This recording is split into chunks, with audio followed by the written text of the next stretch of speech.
Quisiera continuar con la secuencia de la primera carta a los Corintios, hermanos, que habíamos interrumpido hace algunas semanas o meses ya inclusive.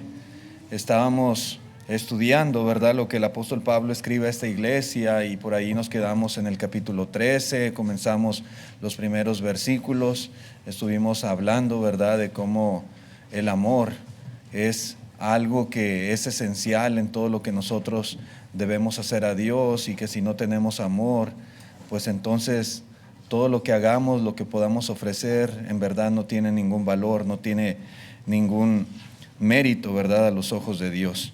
Y quisiera continuar, hermanos, precisamente en este capítulo donde nos quedamos en aquella ocasión. La lección que vamos a considerar le he titulado El carácter del amor. Y ahí en la primera de los Corintios, capítulo 3, el versículo 4 en adelante, nos dice precisamente cómo se describe o cómo debemos nosotros mirar este concepto de amor, que es el amor ágape. Dice: el amor es sufrido, el amor es benigno, el amor no tiene envidia, el amor no es jactancioso, no se envanece, no hace nada indebido, no busca lo suyo, no se irrita, no guarda rencor, no se goza de la injusticia, mas se goza de la verdad. Todo lo sufre, todo lo cree, todo lo espera, todo lo soporta. Y así, de esta manera, Pablo describe el amor, el carácter, las características que identifican este concepto. A veces se usan estos versículos y muy frecuentemente para hacer una aplicación, digamos, al noviazgo o al matrimonio. A veces en las bodas es común escuchar esta lectura. Y por supuesto que hay aplicación, porque está hablando aquí del amor. Pero si nosotros analizamos el contexto de esta carta, pues no es precisamente la aplicación que el apóstol está haciendo. No es el contexto inmediato.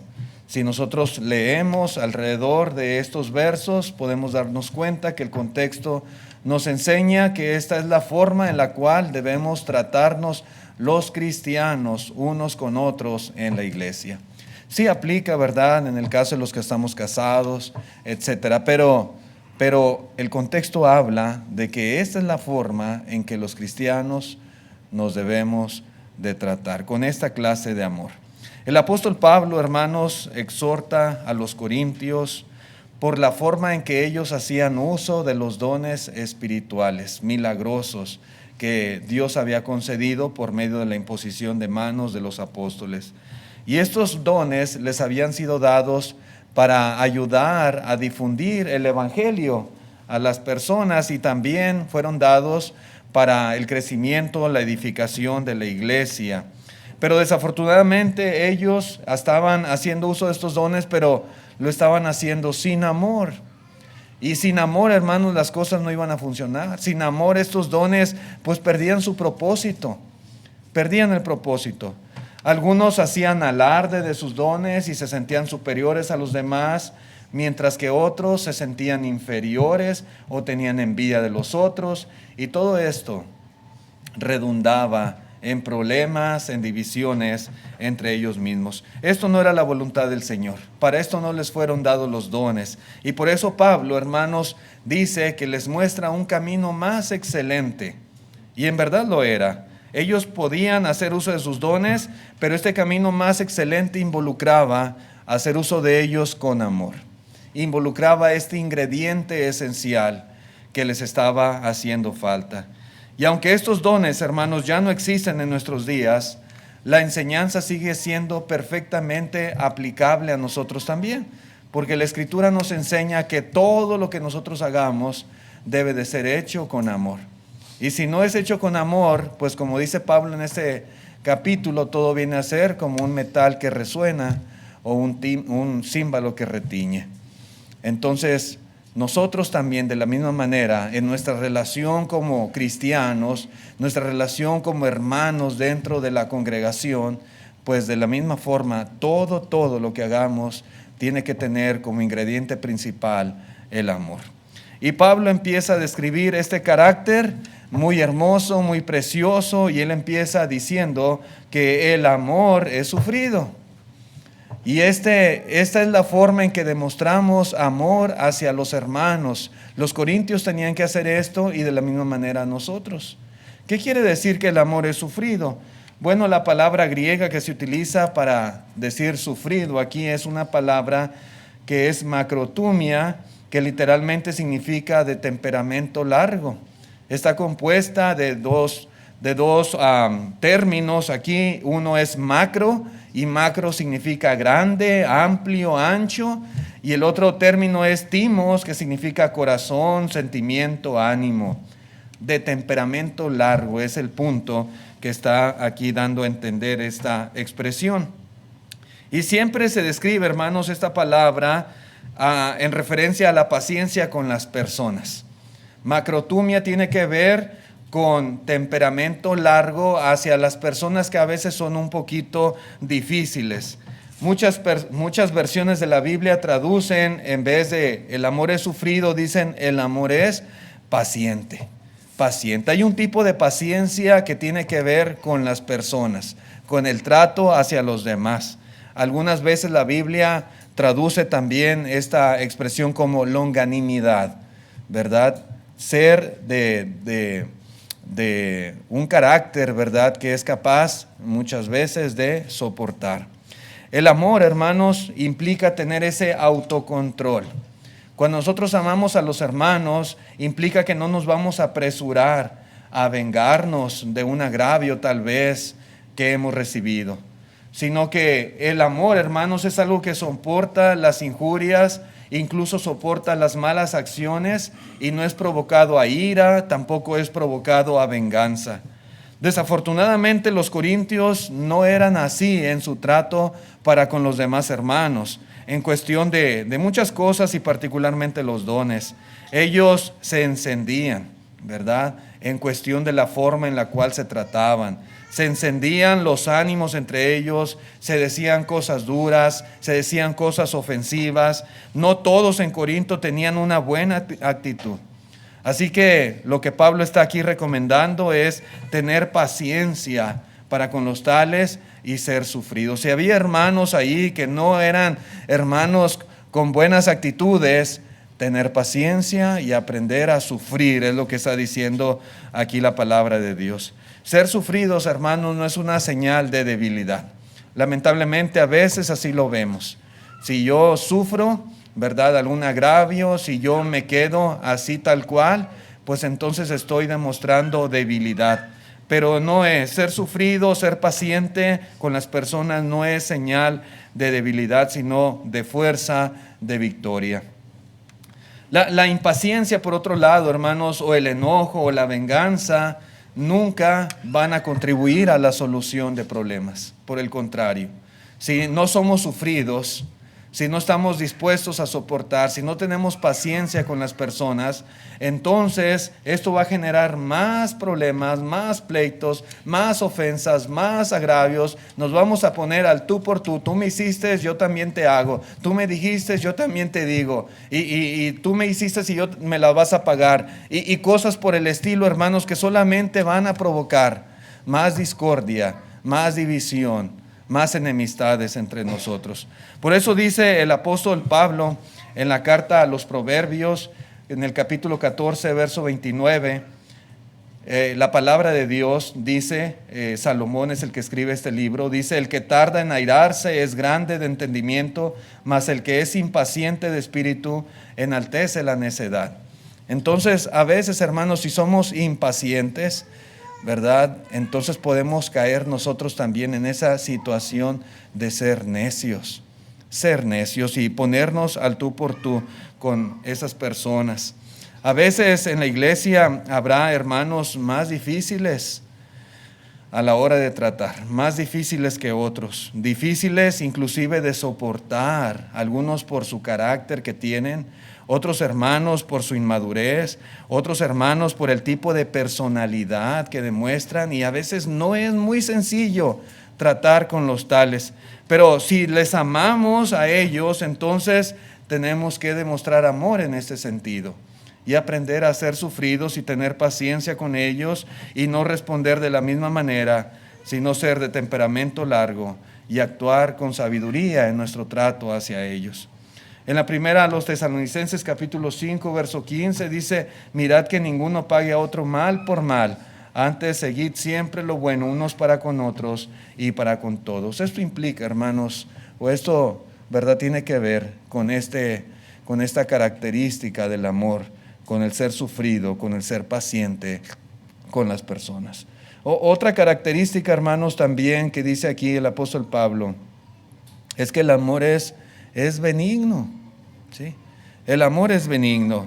Y la palabra benigno es traducida también por otras versiones como bondadoso, como servicial, como amable. La benignidad es el amor en acción. Implica gentileza, implica ternura en el trato a los demás. Así debemos actuar nosotros. El amor nos hace amables y nos hace buenos. Y la amabilidad también nos hace ser agradables a las personas. Si usted es benigno, es porque es una persona servicial, porque es una persona comedida, porque es una persona generosa, una persona buena. Y si usted es benigno, también tenga por seguro que las personas a su alrededor se sentirán muy cómodos estando cerca de usted. Va a ser agradable a las personas que le rodean. Y usted muy probablemente va a tener una buena relación con la mayoría de las personas que están a su alrededor. La cuestión aquí, hermanos, es qué tan maduros o qué tan intolerantes somos nosotros, ¿verdad? ¿Cómo somos en ese sentido? ¿Somos dulces y serviciales? ¿Qué tanta iniciativa tenemos para ayudar a quien necesite de uno? Aquí es donde entra, hermanos, el amor en este sentido de la benignidad, ¿verdad? Nuestro trato bueno, dulce, amable, y también nuestro servicio práctico para ayudar a quien lo necesite. Cuando somos así, hermanos, estamos demostrando amor y estamos demostrando esta cualidad que es la benignidad. En Proverbios 3, versículo 3, dice la palabra de Dios: nunca se aparte de ti la misericordia y la verdad. Átalas a tu cuello, escríbelas en la tabla de tu corazón, y hallarás gracia y buena opinión ante los ojos de Dios y de los hombres. Una persona es buena, bondadosa, misericordiosa, amorosa. Dios lo ve con agrado, y también las personas lo ven así. Siempre tendrá una buena opinión de toda la gente que le conoce. Otra cosa que caracteriza al amor del cual habla aquí el apóstol Pablo es que esta clase de amor no tiene envidia. No tiene envidia. La envidia, hermanos, es un pecado terrible. La envidia es una obra de la carne, como dice el apóstol Pablo a los Gálatas en el capítulo 5. Es una obra de la carne. Nosotros podemos ver a lo largo de la historia cómo la envidia produce terribles resultados. ¿Recuerdan el caso de Caín y de Abel? Bueno, Caín mató a su propio hermano por envidia, porque Dios veía con agrado sus sacrificios y los de él no, y lo mató.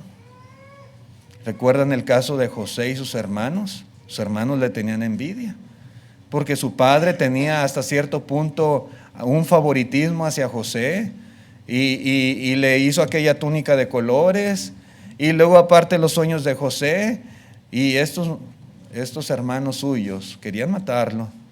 Al final lo vendieron, pero le tenían envidia. Ustedes recordarán el caso del rey Saúl, cómo quería matar a David. Sí. Saúl mató a sus 1000 y David a sus 10,000, y esto no le gustaba a Saúl, que el pueblo se expresara así. Y entonces tenía una envidia contra David y se oponía, ¿verdad?, a los planes de Dios, y quiso matarlo por envidia.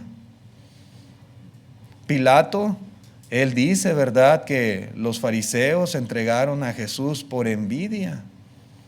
Y la envidia es capaz de hacer muchas cosas malas. Es un sentimiento que jamás debe de existir en el corazón de los cristianos, y mucho menos hacia otros hermanos. No debemos tener envidia de nadie. Lamentablemente los corintios sí sentían envidia. Algunos sentían envidia de los dones que otros habían recibido por obra del Espíritu Santo. Envidia de sus propios hermanos, sí había esto. Pero nosotros, hermanos, nunca debemos envidiar lo que otros cristianos puedan hacer en el reino de Cristo. ¿Y sabe por qué? Porque no es una competencia nuestra vida espiritual. Nuestra vida dentro del reino, nuestra vida en la iglesia local, no es una competencia. No estamos a ver quién sobresale más que los demás. No se trata de eso. No se trata de eso. Jamás debemos codiciar lo que otros tienen y jamás debemos de sentir dolor o sentir frustración o sentirnos infelices por lo bueno que otros tienen. Al contrario, nos debe de dar gusto y sentirnos contentos cuando vemos que a los demás les va bien y tienen éxito o crecen, etcétera, etcétera. Hermanos, en la iglesia no hay premio al mejor predicador. En la iglesia, hermanos, no hay mayor gloria porque alguien sea capaz tal vez de servir como anciano o servir como diácono. Eso no debemos de verlo así. Todos debemos buscar nuestra parte para servir en la iglesia, en el área que nosotros podamos. Y todos los miembros somos igualmente importantes. Nadie es más que los demás. Nadie. A los ojos de Dios, hermanos, el trabajo que usted hace es tan importante como el que hace el hermano que está a su lado o la hermana que está atrás. Todos, hermanos, todos los que de una u otra manera contribuimos en algo para la obra del Señor, todos somos valiosos a sus ojos. No hay puestos, hermanos, que impliquen mayor gloria que otros. No debemos de verlo así. La envidia, hermanos, es completamente innecesaria y es un sentimiento terrible que nunca debemos darle cabida. Dios nos ha hecho únicos y Dios nos ha hecho a todos diferentes también. ¿Sí? Usted tiene dones, tiene capacidades que Dios le ha dado y yo tendré los míos que el Señor me ha dado, cada uno, ¿verdad?, de acuerdo a lo que el Señor nos concedió, pero todos a la vez nos complementamos mutuamente los unos a los otros. Yo los necesito a ustedes, hermanos, a cada uno en particular, y probablemente usted necesite algo de mí, pero todos nos necesitamos. Así es como Dios constituyó su cuerpo. Y el ojo no puede envidiar al oído, ni la mano a los pies, ni ninguno de nosotros envidiar a ningún otro. El amor no tiene envidia, dice la palabra de Dios. ¿Sí? Así que debemos estar muy contentos y satisfechos con las capacidades, con la gracia, con el talento, con las bendiciones que hemos recibido de parte de Dios, y contentos también, muy contentos, por lo que nuestros hermanos han recibido de parte de Dios. Lo que el Señor les haya concedido, sus bendiciones, sus talentos, todo lo que ellos puedan hacer, qué bueno, y gloria a Dios, porque tenemos hermanos capacitados, o hermanos amorosos, o hermanos estudiosos, o hermanos activos. Qué bueno si hay hermanos que hacen su obra y que contribuyen por el bien de todos nosotros. Qué bueno, y nos debe de dar gusto y debemos animarles y debemos estimularles para que sigan adelante, pero no sentir ninguna cosa relacionada con esto que la Biblia llama envidia. En Romanos 13, versículo 13 y 14 dice la Escritura: andemos como de día honestamente, no en glotonerías y borracheras, no en lujurias y lascivias, no en contiendas y envidia, sino vestíos del Señor Jesucristo y no proveáis para los deseos de la carne. La envidia es de esos deseos de la carne que no deben existir en la iglesia ni entre los cristianos en particular. A nadie debemos envidiar, mucho menos a los hermanos. Pero otra cosa que dice el apóstol Pablo es que el amor no es jactancioso. Es decir, que el amor no muestra orgullo. Que si amamos a los hermanos y nos amamos unos a otros, entonces no nos preocuparemos por recibir reconocimiento de los demás. No es jactancioso. No estaremos interesados en que otras personas vean, observen todo lo bueno que nosotros hacemos. No. Y si acaso sucede, ¿verdad? Nosotros vamos a querer desviar toda la atención, todo el reconocimiento hacia la palabra de Dios y hacia Dios mismo. No para nosotros. Nunca, nunca debemos nosotros desear la honra, la gloria de los hombres. Si algo bueno hicimos, excelente, perfecto. Si en algo somos buenos y si en algo estamos tratando de esforzarnos en la obra del Señor, excelente, qué bien. Pero recuerde, toda la honra y toda la gloria siempre es para Dios. Para nosotros no es. Dijo el Señor Jesucristo, después de haber hecho todo lo que se os dijo que hicieran, decid, siervos inútiles somos, porque lo que debíamos de hacer hicimos. No estamos haciendo nada de más, simplemente cumpliendo con nuestro deber. Así que la honra y la gloria, repito, siempre son para Dios y no para nosotros. La jactancia es la vanidad que muestra una persona que presume, una persona que alardea de sí misma y de sus propias cualidades. Pero una persona llena de amor no se jacta, no hace alarde, no presume de ninguna cosa que pueda hacer. Los corintios anhelaban los dones más glamorosos, ¿sí? Como de alguna manera querían o estaban tratando de competir unos con otros por la atención de los demás, por la atención pública. Se jactaban por los dones que ellos tenían y el apóstol Pablo pues les reprende porque no era la actitud correcta. No estaban demostrándose amor actuando de esta manera. En la primera de los Corintios capítulo 4 versículo 7 dice Pablo, porque ¿qué te distingue? ¿O qué tienes que no hayas recibido? Y si lo recibiste, ¿por qué te glorías como si no lo hubieras recibido? Como si fuera algo tuyo, propio. Es algo que has recibido. Y por lo tanto no hay razón que justifique la jactancia. Hermanos, si Dios ha hecho algo a través de nosotros, no debemos de gloriarnos. Todo lo que tenemos y todo lo que somos es un regalo de nuestro Dios. De Él es quien recibimos todo. Así que, repito, no hay razón alguna para presumir. El amor hace que la persona, en vez de jactarse, se preocupe por los demás. El amor hace que la persona se preocupe en dar aliento a los demás, en exaltar a los demás, en edificar a los demás, y no tanto en que se le exalte a sí mismo.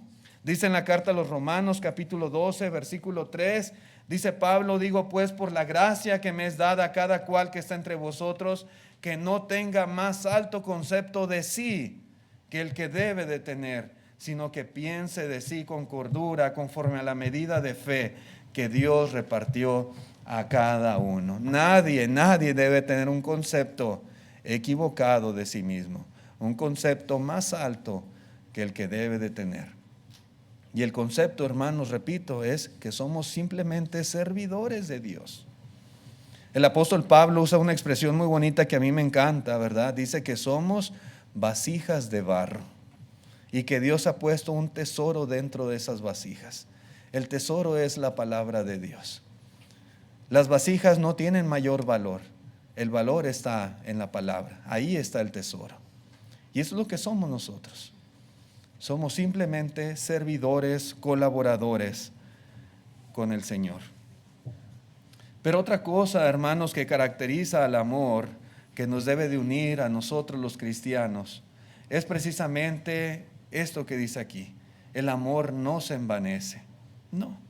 ¿Qué es esto de que no se envanece? Otras versiones traducen: el amor no se infla, el amor no se hincha, el amor no es arrogante, el amor no se hace el importante. Cuando alguien tiene la tendencia a hincharse o a sentirse muy importante, eso le va a conducir a lo que acabamos de ver ahorita: la jactancia, la presunción. La falta de amor hace que menospreciemos a los demás. La falta de amor hace que actuemos como si fuésemos nosotros mejores o superiores a nuestros hermanos. Cuando hay amor, hermanos, habrá un espíritu humilde en la persona y sabrá considerar a los demás como superiores a sí mismos. Así lo verá porque los ama. Sí, los ama. Dice en Filipenses capítulo 2, versículo 3, dice: nada hagáis por contienda o por vanagloria, antes bien con humildad, estimando cada uno a los demás como superiores a él mismo. Yo nunca jamás debo de pensar: yo soy mejor que el hermano, yo soy mejor que el otro hermano, yo soy mejor que la hermana, o yo soy superior.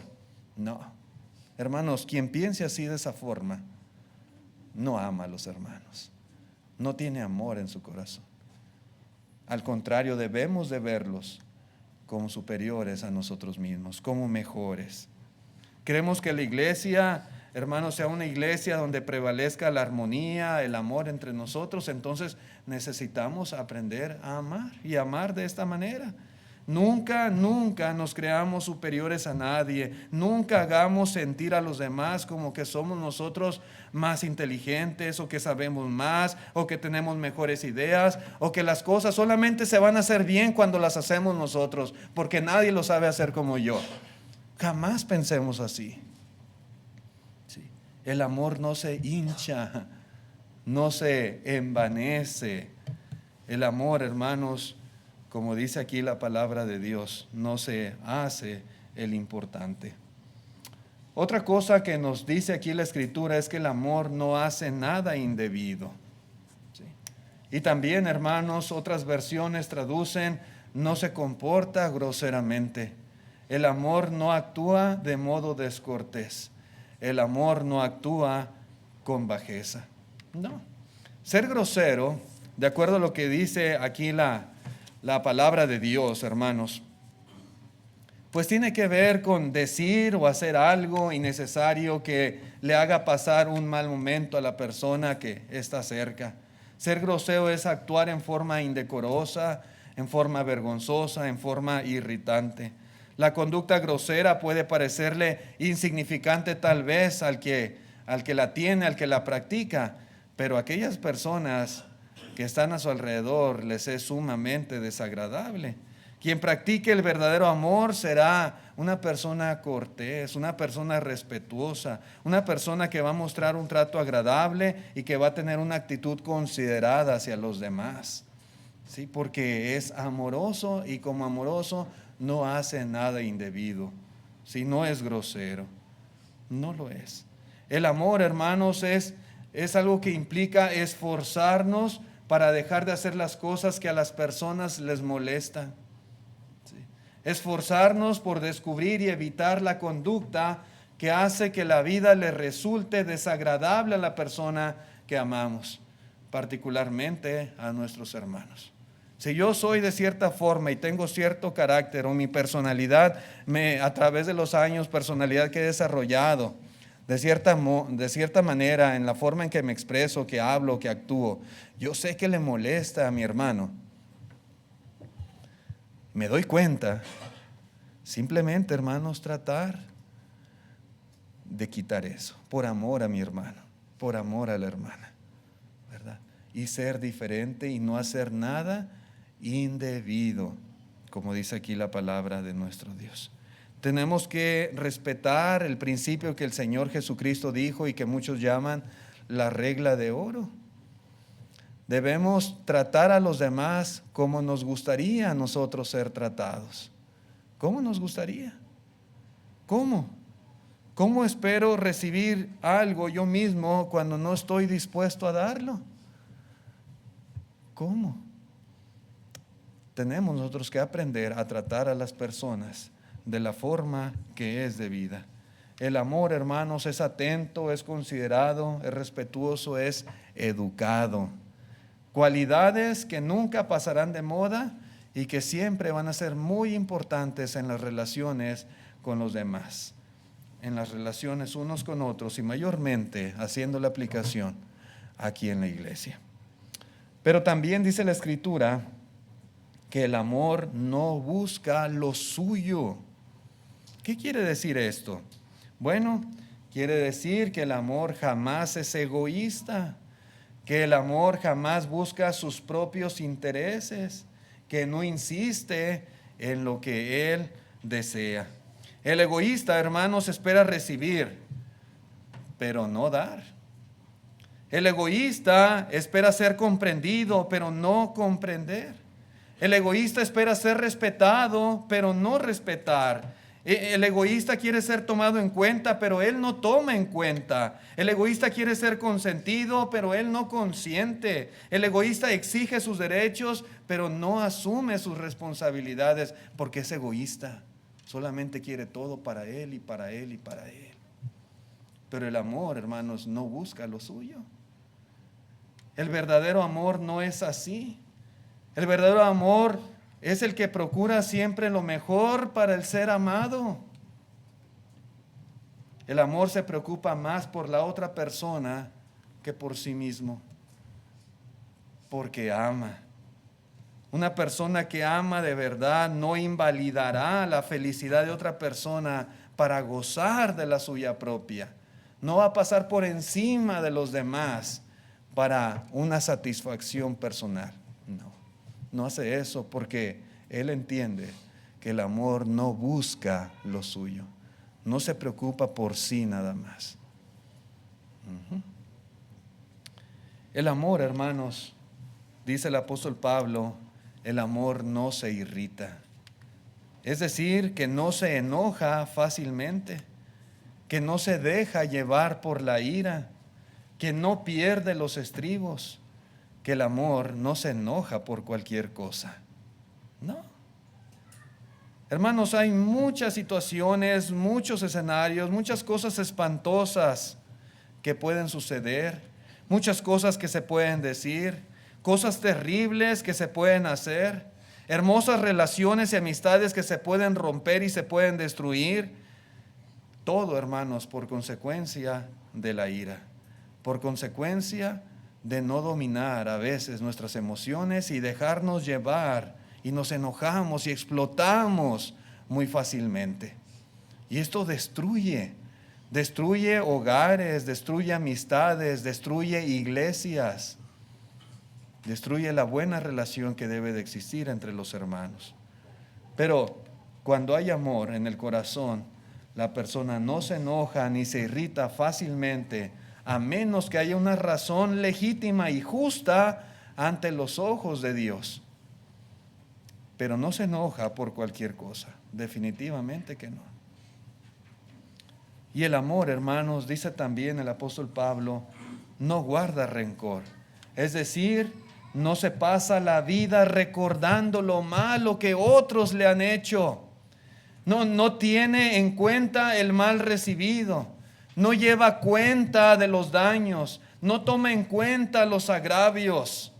No, el amor no guarda rencor, no registra las ofensas en el libro mayor. El amor no lleva cuenta de las ofensas, no trae de nuevo el pasado para señalar las faltas, no se lo estará recordando cada que tenga oportunidad, no guardará resentimientos, no alimentará amarguras, no. Porque el amor no hace eso. Cuando amamos a las personas, no vamos a hacer eso. Y la Biblia nos enseña que ese es el amor que nos debe de unir en la iglesia. Como cantábamos ahorita en el himno, nos debe unir aquí. ¿Sí? Nos debe unir aquí. El amor, hermanos, el amor perdona.